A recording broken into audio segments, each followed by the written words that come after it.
I don't know. That's pretty nice. Again, I'll give you 5 years to stop doing that. That's pretty sweet. Wow. Thank you. I'm humbled and honored to be back. Grateful. Grateful to be on this side of the grass. What are you grateful for? Life? Yeah. Being on this side of the grass. What else? The business, the opportunity. I'm self-employed. When I call in sick, I know I'm lying. I'm the worst boss I ever had. And the best. What else? What are you grateful for? Family. Yeah, it's why we do everything, isn't it? It's why you get up early and stay late and invest in yourself. What else? What are you grateful for? Yeah, having coaches and mentors. People who have done what you want to do and been where you want to go. That's the very definition of a mentor. Somebody who's done what you want to do and been where you want to go. What else? Inspiration. Inspiration. We all need it. To breathe life into. That's what to inspire means if you look up the dictionary definition. He breathes life into someone else. So I got to thinking one day, how do you get the most out of gatherings like this? How do you get the very most out of it? And so I sat down and I mind mapped the whole thing. I came up with 10 things. And I'd like to share those 10 things with you. Does that sound like a good idea? Yeah. Okay.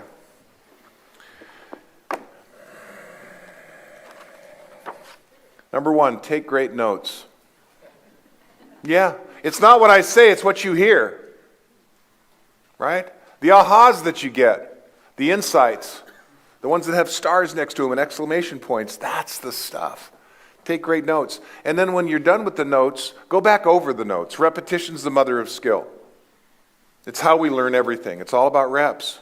So read it again that night, read it the next morning, read it a week, a month, a quarter, a year from now. After you've read it 7 times, you own it. 7 times. That's true of great books too.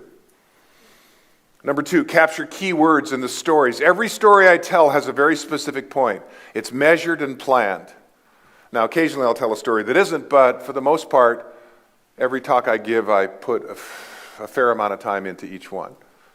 And there's a point, sometimes several points, to the stories that I tell. So capture the key words of the story to remind you of the point. Stories are sticky that way.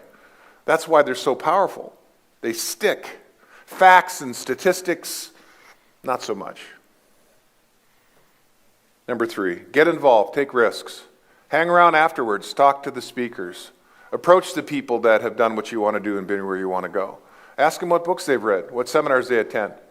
What do they listen to when they're driving around? What podcasts, what Audible for the millennials. Review your notes at spaced intervals, we talked about that. Teach what you learned to 2 people. It's called dual plane learning. When you're forced to teach something, you learn it at a deeper level. The greatest thing you can do is take the notes from today and share it with 2 people that you care about. Preferably family, but not necessarily. Maybe it's your downline. Follow up with the presenter. Send me an email. Call me up. Send me a text. I met Charlie Tremendous Jones because I was listening to one of his audio programs in 1993 and I was laughing so hard I drove off the road. And I called the number on the back of the cassette box, 717. I didn't know it was Pennsylvania and it was 6:30 at night in Seattle on a Thursday. It was 9:30. He said, executive books. I said, I'm looking for a guy named Charlie Jones and I don't know if he's even alive anymore. He said, no, he's still around. I said, well, how do I get a hold of him? He said, well, you're talking to him. I said, well, let me take my foot out of my mouth now that I have athlete's tongue. And that's how we met. Go figure. The guy changed my life. Invest in yourself. How much money do you invest every year in your own personal development? I never hesitate to pay full price for a book. I never hesitate to pay full price for an audio program, for a seminar, for a workshop. Now, I'm blessed in that I get to share the stage with lots of people who are way smarter than me. And over the last 25 years, I've shared the stage with athletes and world-class thinkers, and so I get that stuff for free now, pretty much. But not at the beginning, I didn't. Write action items in your journal. If you don't have a journal, get one. I fill 4 of these up a year. See, journals allow you to get from the day, not just through it. I started keeping a journal when I was an air conditioning technician.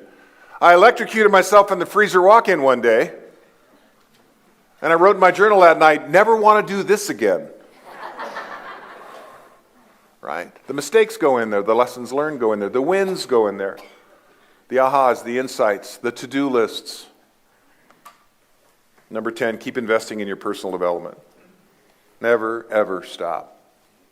I read 2 books a week. I don't tell you that to impress you. That's just my discipline. I read 50 pages a day. And that gets me to 2 books a week. Now, some of them are bathroom books. You know, you can read them in 4 sittings if you don't mind your legs going numb. I mean, they're only 90 pages.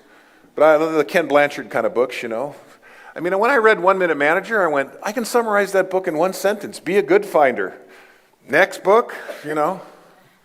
Yeah, so go figure.